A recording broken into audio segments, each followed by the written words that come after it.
जय गुरु जी। अनंतम अनंतम शुक्राना गुरु जी, अमृत वेला सत्संग बख्शने के लिए। सारी संगत पे कृपा करो, भेंट करो गुरु जी, शुक्राना।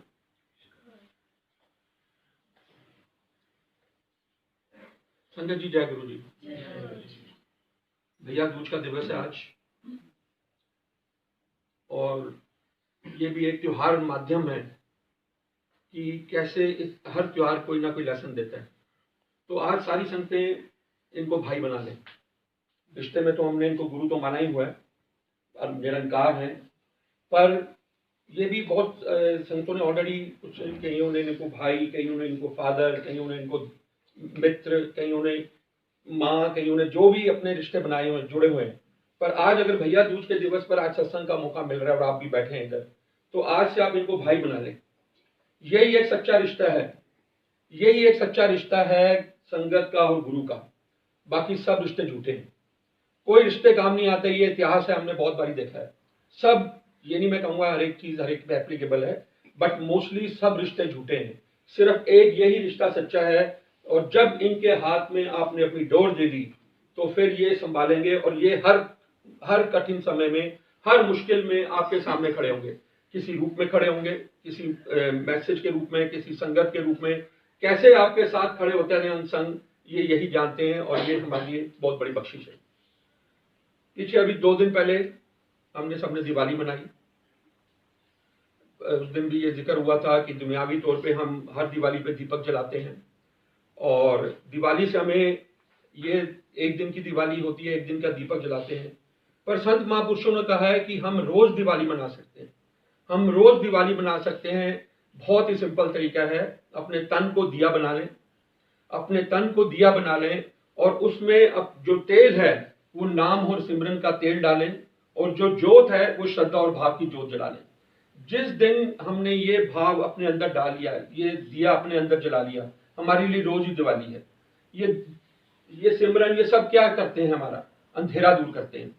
ये जपना, ये सत्संग करना, ये मंत्र जाप करने, ये जपजी साफ करने, ये सिर्फ अंधकार से हमें रोशनी में लाते हैं। हम ये समझ रहे हैं कि जो अज्ञान है वो अंधकार है, और जो ज्ञान है वो रोशनी है। और हम सबको ज्ञान रोशनी की बहुत जरूरी है।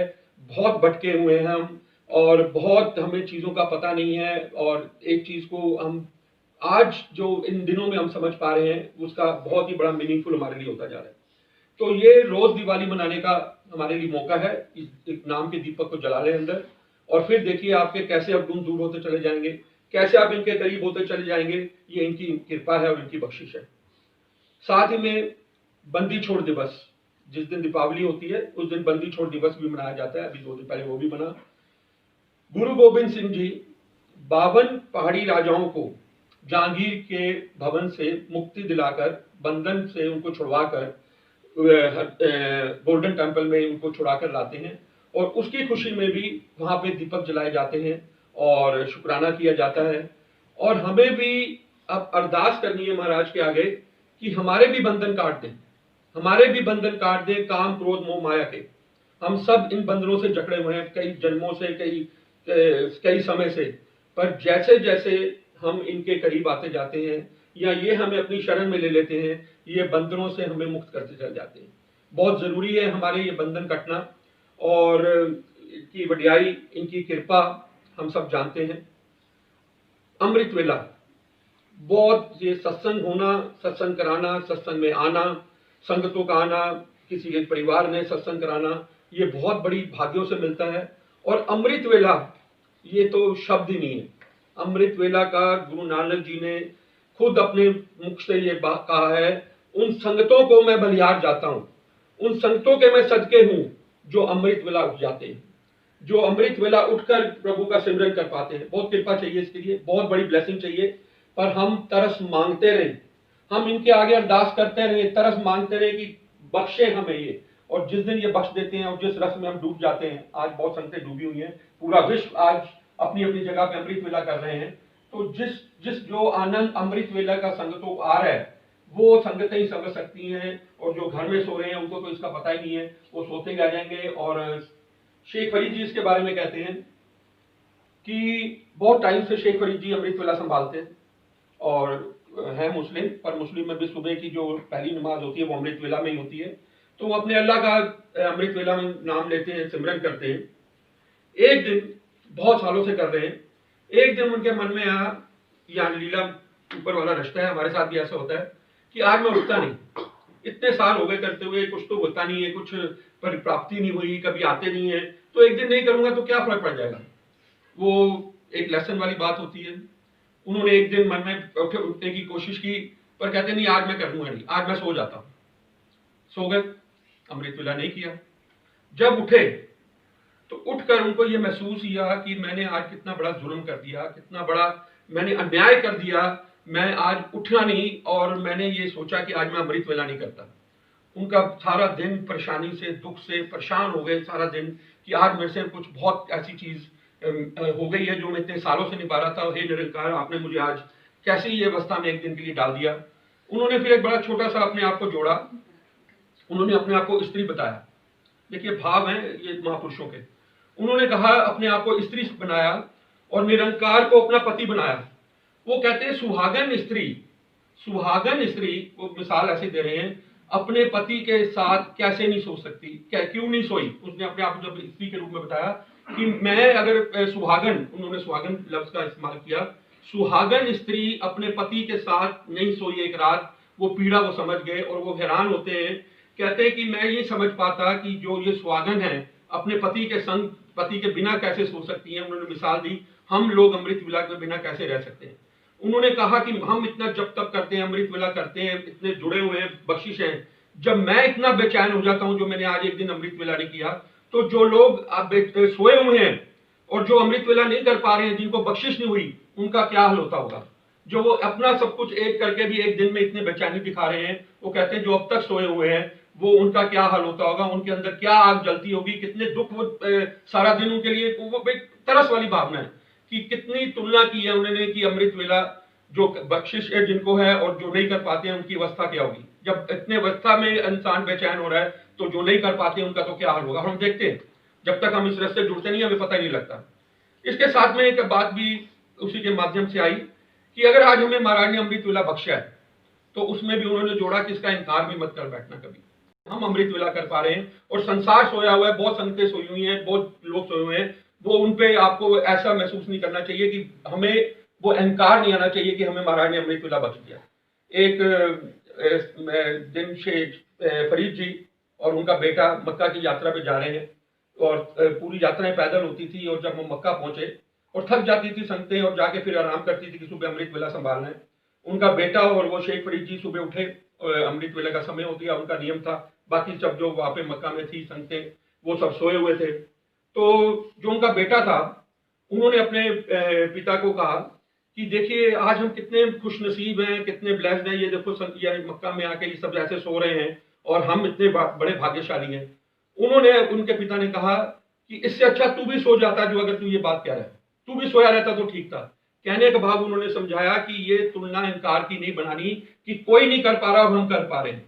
ये छोटे छोटे चीजें, ये छोटे छोटी बातें हमें समझाती हैं और इन्हीं अवगुणों को हमारे दूर करती हैं। तो बहुत बढ़ियाई है इनकी, बहुत शुक्राना है इनका, और इसी तरह से बस हमें बख्शते रहें। और अमृत वेला की तो जैसे आज हम समझ पा रहे हैं, बहुत बड़ी बढ़ियाई है, बहुत समय से हम सुन रहे हैं। रास्ता दिखाने के लिए क्या करता है अमृत वेला, ये सत्संग में क्या करते हैं, हमारे अवगुण दूर करते हैं। हमारी जन्मों की मैल चढ़ी हुई हमारे पर, हमारे जन्मों की मैल है वो उतरती है। गुरु जी अपने टाइम में कहा करते थे बानियां सुना करो। 2 घंटे का सत्संग का फॉर्मेट हम बहुत बारी चीज को बोल चुके हैं। सिर्फ एक सिंपल तरीका बताया महाराज ने, बैठ जाइए, अकेले हैं अकेले बैठ जाइए, सत्संग के रूप में है संगत के साथ बैठ जाइए, पर ये एक नियम बना लें कि समय निकालना है प्रभु के लिए।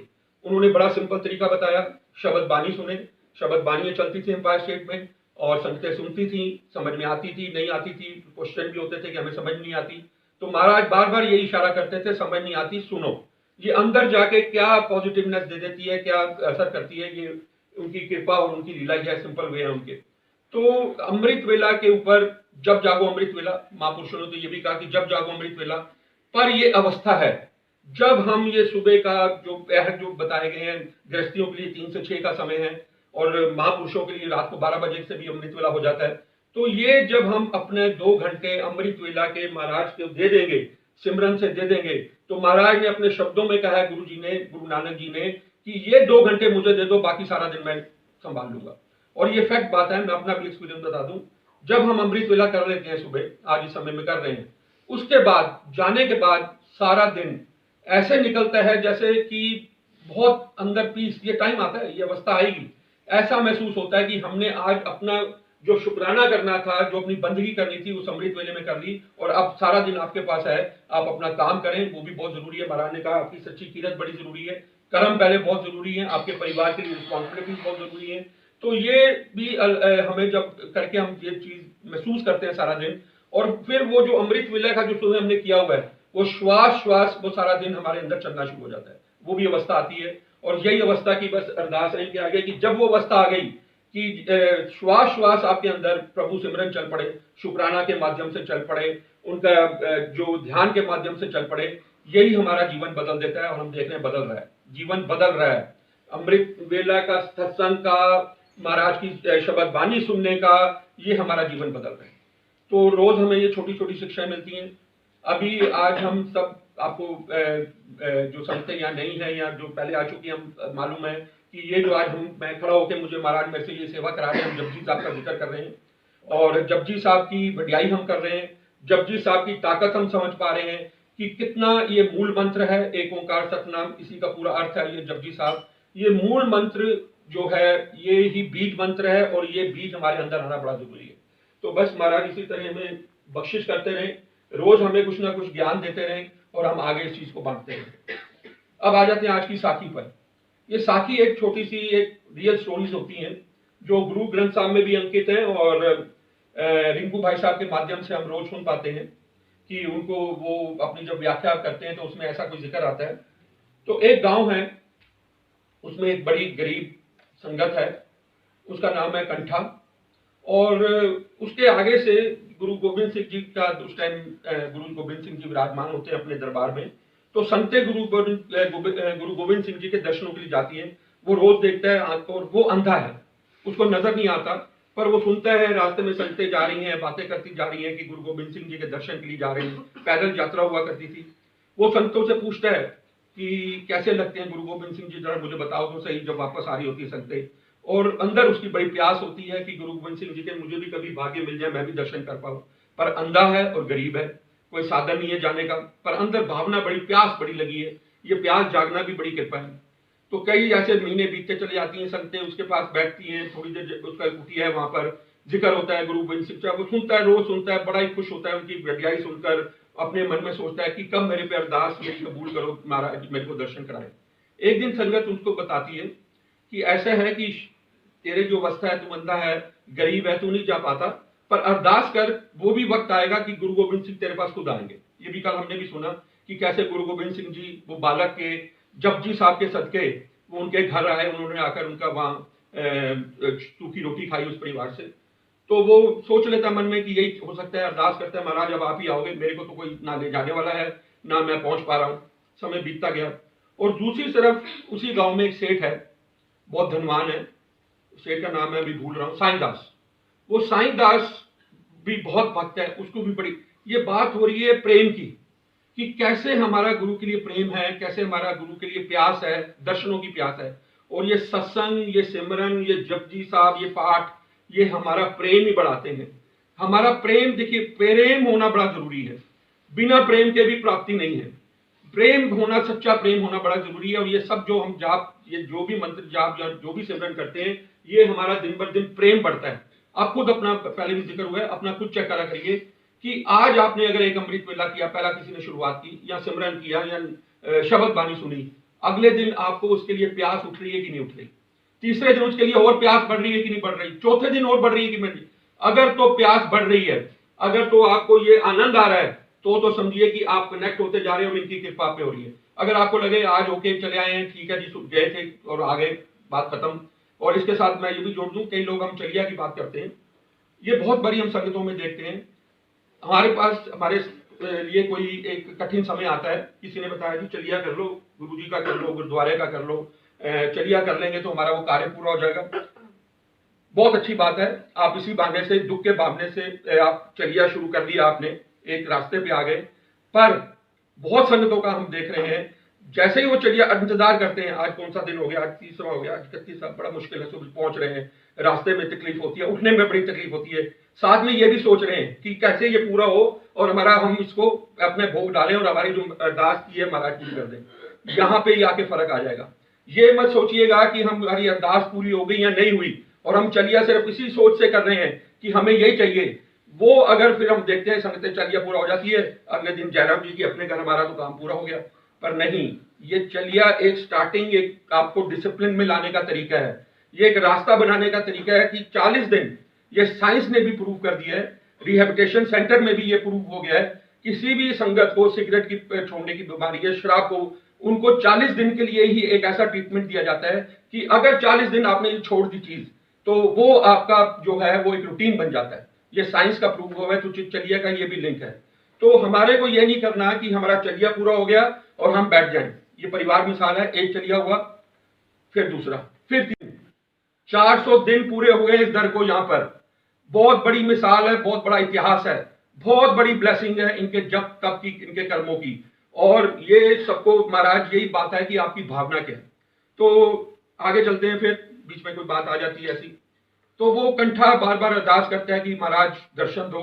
उधर से जो साईंदास है एक बहुत बड़ा धनवान है, वो अपनी बहुत बड़ा एक नया कोठी बनाता है, महल बनाता है और एक प्रण ले लेता है कि जब तक गुरु गोविंद सिंह जी, क्योंकि वहां पे गुरु गोविंद सिंह जी उसी शहर में थे, गांव में, कि जब तक वो खुद आके इधर चरण नहीं डालेंगे मैं इस घर में नहीं जाऊंगा, मैं शिफ्ट नहीं करूंगा। भावना की बात है। समय बीतता गया, उधर से साईंदास की अरदास चल रही है कि गुरु गोविंद सिंह जी मेरे चरण डालो, और इधर से ये कंठे की अरदास चल रही है कि गुरु जी मेरे को अपने गुरु गोविंद सिंह जी को दर्शन दो। समय बीतता चला गया। एक दिन एक साईंदास की पुकार गुरु गोविंद सिंह जी के यहाँ पहुंच जाती है। जानी जान है, सबको उनको पता ही होता है कहाँ के क्या क्या चल रहा है। वो अपना प्लानिंग करते हैं कि आज साईंदास के घर जाएंगे और आज वहां पर अपना उसको ब्लेस करना है और वहां लंगर करेंगे। वो अपने घोड़े पे संगतों के साथ सारे पहुंच जाते हैं साईंदास के। बताया जा रहा है कि उसमें बहुत गर्मी का समय था और बहुत बड़ी तैयारी करता है साईंदास, बड़ी खुशी भावना है। साईंदास जी उसने बड़ा सिंहासन बनाया, जैसे सिंहासन बनता है, और उनको बिठाया, उनके चरण धोने शुरू कर दिए। उधर से गुरु गोविंद सिंह जी को जो कंठा था उसकी भी एक ऐसी सब्र, देखिए टाइमिंग नहीं है, ये कोइंसिडेंस नहीं है, महाराज की प्लानिंग थी। कंठे का अपना विश्वास मतलब हट गया कि मैं तो ऐसे नहीं पहुंच पाऊंगा। उसने कहा देखी जाएगी, मैं तो आज चल ही पड़ूंगा, और आज महाराज के दर्शन करने के लिए वो निकल पड़ा। उसने कहा मैं अंधा हूं, कोई बात नहीं, परेशानी होगी कोई बात नहीं, मेरा तो कोई ले जाने वाला है नहीं। उसने प्रभु का नाम लेके, गोविंद जी का नाम लेके आगे चल पड़ा, और अंधा है, चलता जा रहा है और रास्ता भटक गया। रास्ता भटक गया और कहीं पे बैठ गया, गर्मी का समय, प्यास लगी हुई है, पर तपस्या अंदर है कि दर्शन करने गुरु गोविंद सिंह जी के। उधर से महाराज निरंकार को जानते थे और लीला सारी उन्हीं की रची होती है। वो उनके वहां पसीने निकल रहे हैं, इधर वो कंठा के पसीने निकल रहे हैं, उधर महाराज के पसीने निकल रहे हैं। तो उन्होंने साईंदास बड़ा देखता है कि महाराज बड़े परेशान लग रहे हैं, सिंहासन पर बैठे हैं, पसीने भी निकल रहे हैं, हमारे पंखे भी जल रहे हैं, सेवादार, सब कुछ हो रहा है। तो वो कहते हैं महाराज हमारे से कोई गलती हो गई तो बताइए, क्षमा मांगते हैं आपसे कि हमारी सेवा में कोई कमी है। उन्होंने कहा नहीं साईंदास, मेरा एक भक्त, आज मेरे को उसको भी जाना है उसके पास। और उन्होंने वहां उसको ब्लेस करके साईं जो गुरु गोविंद सिंह जी अपने घोड़े पर सवार होकर, जाने पता था कहाँ पे बैठे हैं कंठा, वहां पहुंच जाते हैं। वहां जाकर कंठा बैठा है, उदास, प्यास, भूखा, पसीने निकल रहे हैं, गर्मी, अंदर से तड़प दर्शनों की, और जाके गुरु गोविंद सिंह जी आगे खड़े हो जाते हैं। अंधा तो है वो, कहते हैं कंठिया मैं आ गया। वो कंठा जो सुनता है आवाज, तो वो महाराज आप आ गए, गुरु गोविंद सिंह जी आप आ गए। गुरु गोविंद सिंह जी कहते हैं तूने कैसे पहचान लिया मैं आ गया, कि अभी तू तो देख नहीं सकता। तो उन्होंने कहा कि आज तक इतने प्यार से मुझे किसी ने नहीं बुलाया कंठिया, मुझे हमेशा दुत्कारा जाता था, मेरे को मतलब उस नजर से कभी, क्योंकि गरीब भी है, अंधा भी है, लाचार है, हम लाचारों के साथ कैसी हमारी अवस्था है हम सब जानते हैं हमारे समय। तो वो जब उसने कहा, समझ गया कि महाराज साक्षात मेरे सामने आके खड़े हो गए हैं, और वो उनके चरणों में गिर गया, रोने लग गया, चरणों में लिपट गया। गुरु गोविंद सिंह जी ने, भाव की बात है, अपने उठाकर उसको अपने गले लगाया और बड़ा प्यार दिया, दर्शन स्वयं वहां आकर दिए। फिर उन्होंने कंठा से बोला कंठिया कुछ मांग ले, आज हम बहुत प्रसन्न है, कुछ मांग ले। उन्होंने कहा प्रभु आपने जिस भी रूप में दे दिए दर्शन, मैं देख नहीं पाता हूं, अगर आपने देना है तो मेरे को छोटी सी मेरी एक फरियाद पूरी कर दो। अगर हम होते तो हम तो जायदादें, जमीनें, पता नहीं क्या क्या मांग लेते, बड़ी गाड़ियां मांग लेते, अवस्था की बात है। उन्होंने कहा सिर्फ मुझे अब मेरे को नेत्र दे दो, मैं आपके साक्षात दर्शन कर सकूं। बड़ी छोटी सी बात थी और महाराज के लिए तो कोई बड़ी बात नहीं थी। उन्होंने कहा ठीक है। महाराज ने अपनी लीला रची, उसके नेत्र वापस आ गए। नेत्र वापस आ गए, साक्षात प्रभु सृष्टि के मालिक उसके सामने खड़े हैं। बहुत प्रसन्न हुआ, कितने जन्मों की उसकी प्यास बुझ रही है, आज गुरु गोविंद सिंह जी साक्षात दर्शन हो रहे हैं। दर्शन हो गए तो उसके बाद फिर महाराज ने कहा कंठा कुछ और मांग ले। अब कंठा कहता है नहीं, मेरे को तो अब किसी चीज की जरूरत नहीं है, जो मुझे चाहिए था आपके दर्शन हो गए, इससे बड़ी मेरे लिए और कोई चीज नहीं है, मुझे और कुछ नहीं चाहिए। उन्होंने कहा नहीं कंठा फिर मांग। उन्होंने कहा कि फिर एक काम करो, अभी आपने नेत्र दिए और मेरे को आपने दर्शन दिए, अब एक काम करो, मुझे फिर अंधा बना दो। देखिए महाराज की लीला और भावना, प्यार। अब जानी जान है, उनके भाव को देख के गुरु जी महाराज प्रसन्न हो रहे हैं। उन्होंने कहा वाकई सदके है तेरी भावना के। उन्होंने कहा ये वचन तो मैं वापस नहीं ले सका जो मैं तुझे नेत्र दे चुका हूं, पर मैं, क्योंकि उसने कहा क्यों क्यों तू वापस मंदा होना चाहता है। उन्होंने कहा क्यों कि मेरा जो था वो मकसद पूरा हो गया, अगर फिर नेत्र मिल जाएंगे फिर मैं दुनिया के तमाशे देखूंगा, दुनिया के झूठे रंग देखूंगा, और मैं वो दोबारा देखना नहीं चाहता हूं, क्योंकि वो भोग चुका था सारे, कि मुझे आपके दर्शनों की प्यास थी जो पूरी हो गई। फिर महाराज ने उसे उस टाइम ये भी ब्लेस किया कि तेरे अंदर ये सिमरन हमेशा चलता रहेगा, तुम्हारी आंखें तो मैं वापस नहीं लूंगा, पर जो तेरी प्यास है, जो तू चाहता है कि मेरे सारी उम्र आपकी ही बंदगी रहे, आपके ही दर्शन रहे, ये तेरे अंदर हमेशा चलता रहेगा। तो महाराज ने उनको फिर वो बख्शिश दी, और उसके बाद आप समझ सकते हैं कि जिनके अंदर वो सिमरन शुरू हो गया और महाराज साक्षात दर्शन हो गए और उनका जीवन बदल दिया। तो यहाँ बहुत जीवन बदलते देखते हैं हम रोज। हमारे ठीक बात है कि सत्संग रोज ही सत्संग है। एक एक पल सिमरा हुआ व्यर्थ नहीं जाता। एक यही समय, यही चीजें, यही हमारा नाम जपना, सिमरन करना, यही साथ जाएगा, बाकी सब यही रह जाएगा। सब हम देखते हैं खाली लोगों को जाते हुए देखा है, इकट्ठा करते रहते हैं, ये भी इकट्ठा कर लो, वो भी इकट्ठा कर लो, और अंत में सब यही रह जाते हैं, रिश्ते भी यही, पैसा भी यही, मकान भी यही। तो यही एक सच्चा दरबार है, यही एक सच्ची हमारे लिए अरदास करने के लिए और जुड़ने की एक महाराज ने एक हमें बड़ा मंदिर बना के दे गए हैं। वी आर सो ब्लेस्ड कि गुड़गांव वाले बड़े करीब हैं। हाजिरी जब भी बड़ा मंदिर खुल जाए, आज भी देखिए कैसे तरस नहीं सकते, पूछती रहती है अंकल कैसे जाएं, ई पास कैसे होता है, वैसे कैसे होता है। जिसको आ जाता है वो तो कि खुशी से पागल हो जाता है कि आज पता नहीं कितना बड़ा मौका मिल गया कि आज मेरा ई पास का वो जुड़ गया। तो ये प्यास, ये तड़प बहुत जरूरी है, और ये तभी बढ़ेगी जब इनकी कृपा होगी और आपका इनको याद करना। अगर आप याद कर रहे हैं तो इसका मतलब वो भी आपको याद कर रहे हैं, ये दोनों साइड का कनेक्शन है। तो बस महाराज से शुक्राना है, इसी तरह अपनी कृपा बरसते हैं हम पे। जय